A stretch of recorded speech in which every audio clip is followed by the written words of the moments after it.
This is set in Berkeley, California. Taking my daughter to college. When writing about great loss, begin with the movement, not I feel. Grace Paley.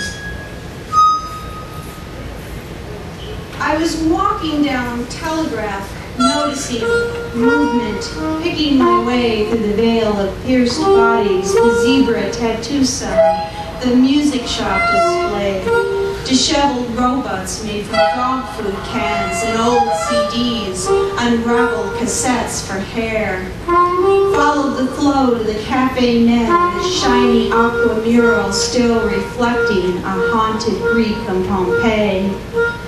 Observant emigres behind the counter. Cafe, where I too have been 86th. Chased for a wandering latte glass by an exiled man with wild eyes and fiercer temper. Ghost image of the bookstore flower stand as Hassan the florist defended me, shouted him down, the plush dream roses open. Walking down Telly, my hands became spontaneous language. Signs I knew no context for, spoken tongues, sang like birds. There was something inside of me, the cool, cold cylinder of me, sweating out images like toxins. What I never should have seen was now tattooed forever on some part of my psyche, untouched by light. A complex Aboriginal message encrypted on the back of my neck. It was a beautiful fall day, with wisps of clouds so ethereal they cast no shadows. Like a patient etherized on the horizon.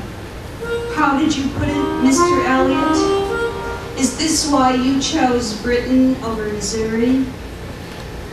Oh, the fineness of this light, and how much the racing mind can have and may not want. My hands wanted to tell the story, though my spirit had already classified it.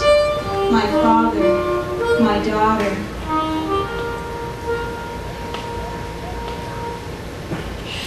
Now I'm in an airplane. Suddenly realized the rusty iron curtain of the landscape below is really the deciduous turning of autumn, not a wave of red algae or red Utah rock blooming on the green horizon's tide. Instead, the spinning discs, these particular New England orange and browns, dip below my convictions, the receding horizon. Oblivious as escaped lingerie, unfurling from a pantlet, at first unseen, then pressing where it hurts. Also a Berkeley poem, Peyote Poem 2.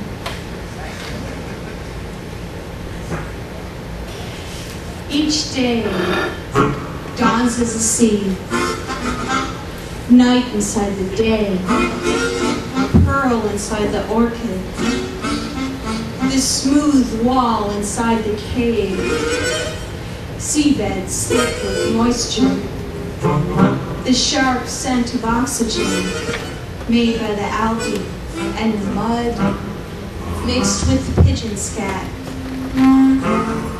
The wild parrots pirouette across the sky from tree to tree, wheeling and screeching their homage to free air and the pull of tides. Every step we take a wonder. The ground is strewn with microscopic miracles. Little broken mirrors reflecting the sky.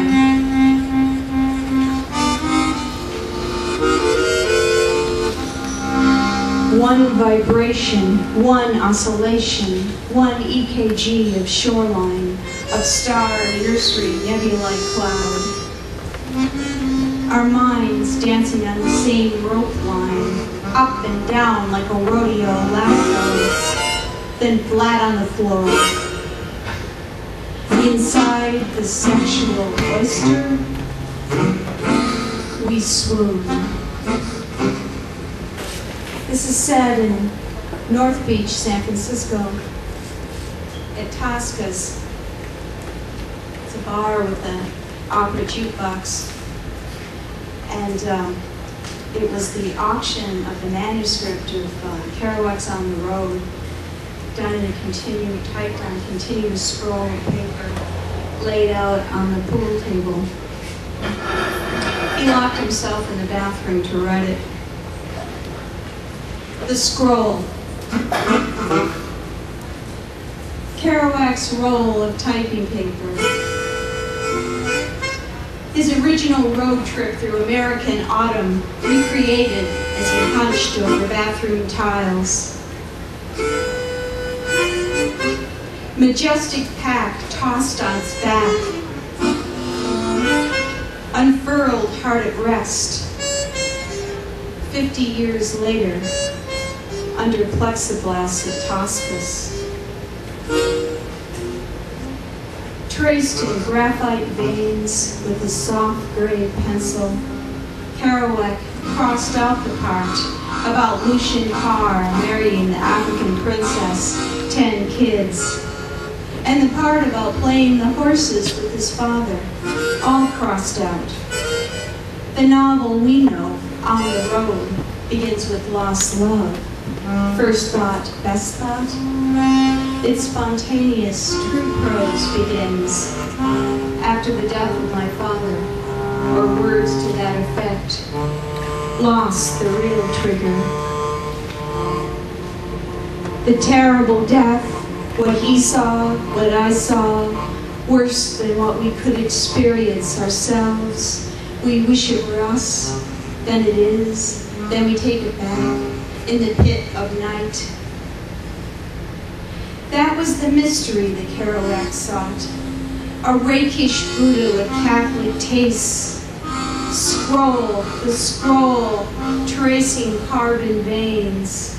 Years later, he's loaded, stands at the beach. Big Sur, its amber parchment, festooning his arms. Doves diving through.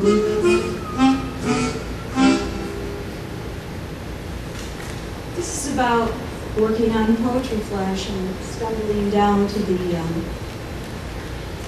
corner Mexican restaurant late at night. Piano Man. Friday night. Beautiful jazz piano at Picante's. 2 people in the room, 3 grubby skateboarders and several ticket holders waiting for their food in the next. The music, simple, yet impossibly lovely, impossibly complicated, pours out of the shiny black spinet. The piano player notices me listening. He can hear me listening. He turns his head slightly to look. I look away to avoid eye contact because the music is impossibly intimate. How can I tell him that it's okay that no one but me hears? That I will walk out and down 6th Street and he will be alone, but that he must not stop playing, that he is not alone as long as he sounds, that he means as long as he sounds, that he cannot stop playing. He must not.